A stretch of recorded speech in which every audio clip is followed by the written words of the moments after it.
Yes guys, welcome back to another video. Welcome to the George Benson football channel. It is Friday, which is excellent news for many reasons. First thing, it's the weekend, so I might be going out for a beverage or three this evening, but don't count on it. We saw Chelsea lose to West Ham away from home a couple of days ago, which is still a little bit too fresh on the memory. It's a little bit sore in my mind, and I'm not talking hangovers, I'm just talking frustration about Chelsea's defeat, but it also means we're one day away from hopefully seeing Chelsea rectify that defeat with a game against Watford. But in today's video, it is of course a Chelsea news video, which means the Watford match preview will be going out later on today. 2 videos in one Friday. I think that is what the doctor ordered, or at least that's what you guys told me. So subscribe if you haven't already and you're new around here so you don't miss any of the videos, and turn on the bell notifications so that you get notified when there's a video, and then you can be one of the first to drop a little comment in that comment box down below. But today we're going to be focusing primarily on 2 different stories, but one of the stories has got layers to it. It goes deep, and we're going to discuss some of the potential options as to where the breaking news is going to lead us about Inter Milan preparing their bid for Emerson. If Fabrizio Romano tweets something, usually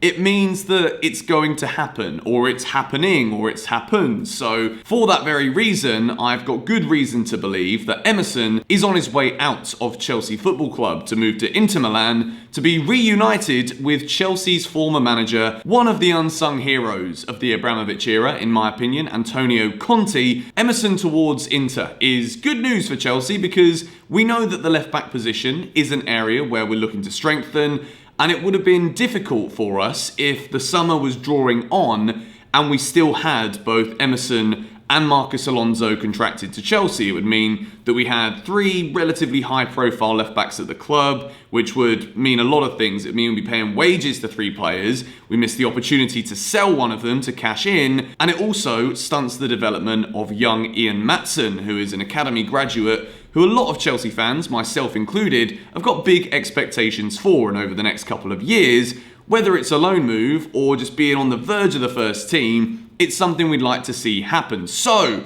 Mr. Fabrizio Romano. The official tweet from Fabrizio Romano went like this: Inter have started talks with Chelsea to sign Emerson Palmieri. Antonio Conte wants him as left back for next season after Hakimi.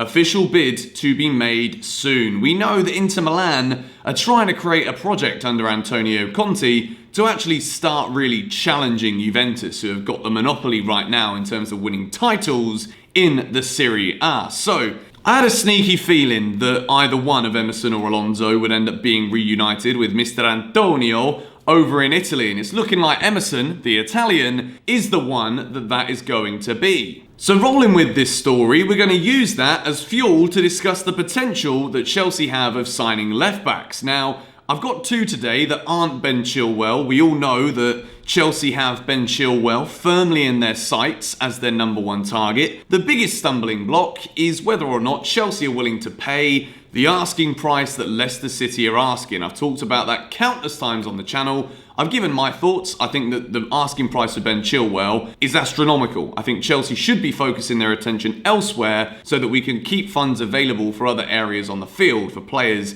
such as the one I'm about to talk about from Germany, that 21-year-old. Don't think I've spoken about him enough, do you? We're going to discuss that a little bit later as there has been some movement.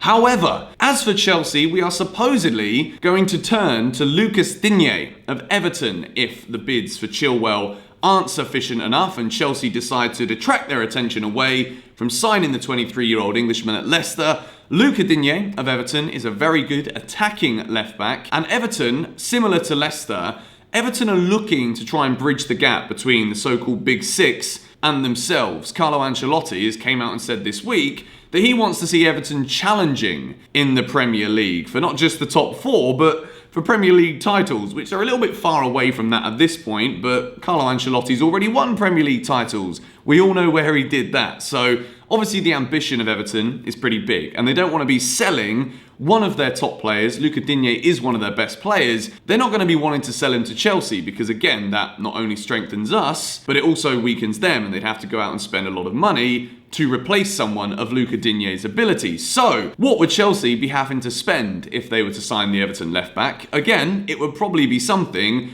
in the region of 50+ million quid, which to me, it all comes back down to what else is available, and I'm always comparing what is available and the price of these Premier League players that Chelsea are linked to in left-back. Even still, Alex Telles and Tagliafico are half the price. So despite this Digne story coming out, for me it still doesn't make any logical sense. I think Chelsea would still be better going out and spending 22-23 million on Alex Telles of Porto or Tagliafico of Ajax, considering Ajax have made it very clear that they're willing to let Tagliafico go this summer. We've already done business with them. We've got the Moroccan wizard Hakim Ziyech already at Chelsea. He's signed, he's a Chelsea boy.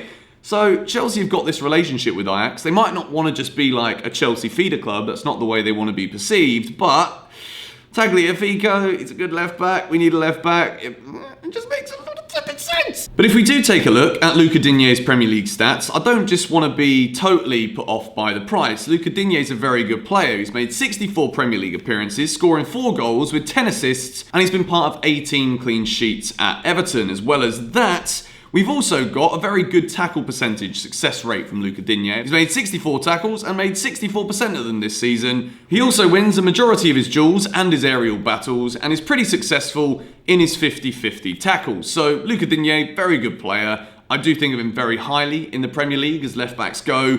But again, the price is the stumbling block, as it always seems to be with me and discussing left-backs. And I think a lot of it is sometimes down to the fact I get really excited when I see Chelsea being linked with good attacking players, but I'm also thinking, if we can save money on the left-back position, we can go all out for Mr. Koulibaly, who, if you haven't seen, I made a video yesterday, top 5 centre-back targets. I'll leave a link in the description. You guys should definitely go and check that one out. I think that is where the money really needs to be spent. However, there is another player who I want to discuss today, and you see how this is all kind of linked in with the Emerson story. David Alaba of Bayern Munich. He's got 1 year left on his contract. Bayern Munich do not want to sell him. They are happier to see him go next season because I think Bayern Munich, after they've agreed the signing of Leroy Sané, I think we can all pretty much agree that the Champions League this season, maybe not because we're going to go there and win 5-1, of course we are, but next season at least, Bayern Munich will probably be winning the Champions League and the Bundesliga and whatever other trophies are available in Germany because they've got an absolutely,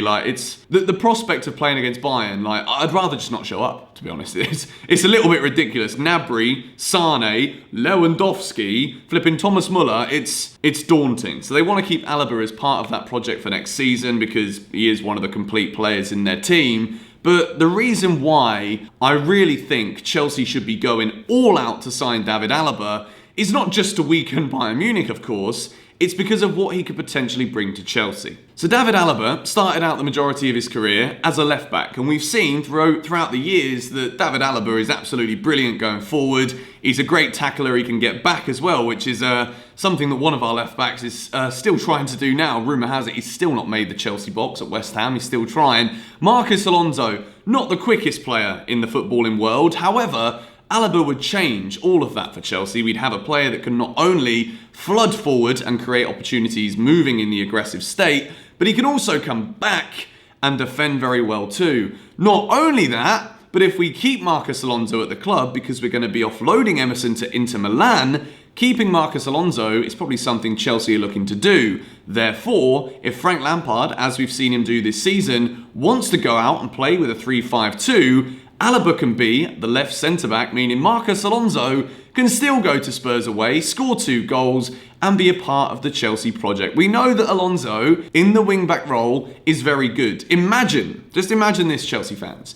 David Alaba, left centre-back, he's got all that pace. We could see a Sheffield United kind of overlapping centre-back thing. Oh, it's the dream. Just Alonso x Alaba on the left-hand side of the defence. Let me know what your thoughts on that are in the comments down below. It would be a very expensive transfer if Chelsea were to go for him. I believe it would be between 50 and 60 million still if Chelsea want to sign Alaba, despite him only having 1 year left on the contract. But with Alaba's reluctancy to sign a new deal at Bayern Munich, it could make a lot of sense for him to be looking for a move away this summer. And with Chelsea just painstakingly obviously wanting a left back, it could be a very good move for the Blues. Let me know your thoughts on that in the comments down below. I think as transfers go, it's a bit of a pipe dream, but I think a lot of people also need to remember that Chelsea, and I've said this a billion flipping times on the GBFC channel, Chelsea are one of the teams with money to spend this summer. So if there is big signings going to be happening, the chances are Chelsea could very well be involved in that conversation. So we move on from one German club and we focus on their opponents in the German Cup final this weekend. It's going to be 2 in the morning here in Bali.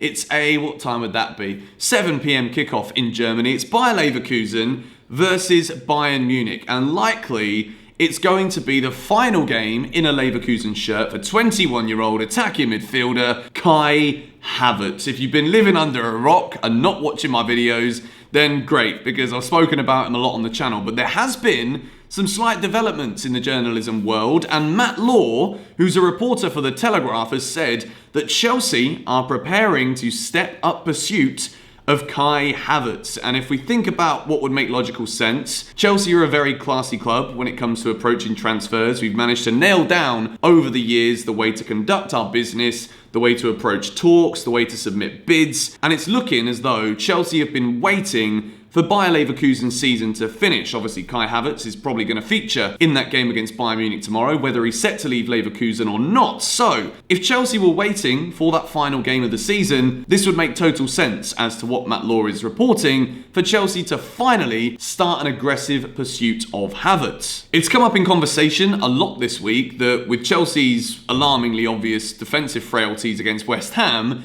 maybe Chelsea shouldn't be throwing all their money at Kai Havertz and we should focus on the attacking players we've already got.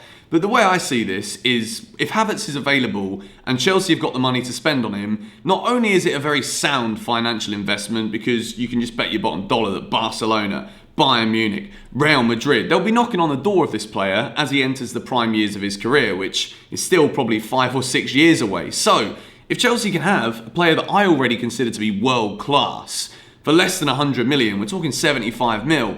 Yeah, it's a lot of money, but I mean, there's definitely cheaper defensive options. I keep saying the same things because to me it makes the most sense. I know that I'm not the one sat there making phone calls saying like, is this geezer available? Can we take him off your hands? If we can get a cheaper alternative at left back, if we can focus on signing a quality centre half, maybe a Declan Rice for 45 million, 75 mil for Havertz, it would be a no-brainer. And I think all Chelsea fans, if I was to sit here and say to you right now, we signed Tagliafico, Declan Rice and Kai Havertz on top of Werner and Ziyech, is anyone really going to be too disappointed in this Chelsea transfer window? Let me know if you would be in the comments down below. But anyway, going to wrap up this video now. But before I do, there's just one little story that I want to talk about, because this one made me laugh. And it's not to do with Chelsea, it's to do with our rivals Tottenham. And I think that this is kind of why sometimes when it comes to making Chelsea news videos, when I'm sort of researching my topics, when I'm looking at reports, there are some things that just aren't worth talking about, but these are funny. So Tottenham head coach Jose Mourinho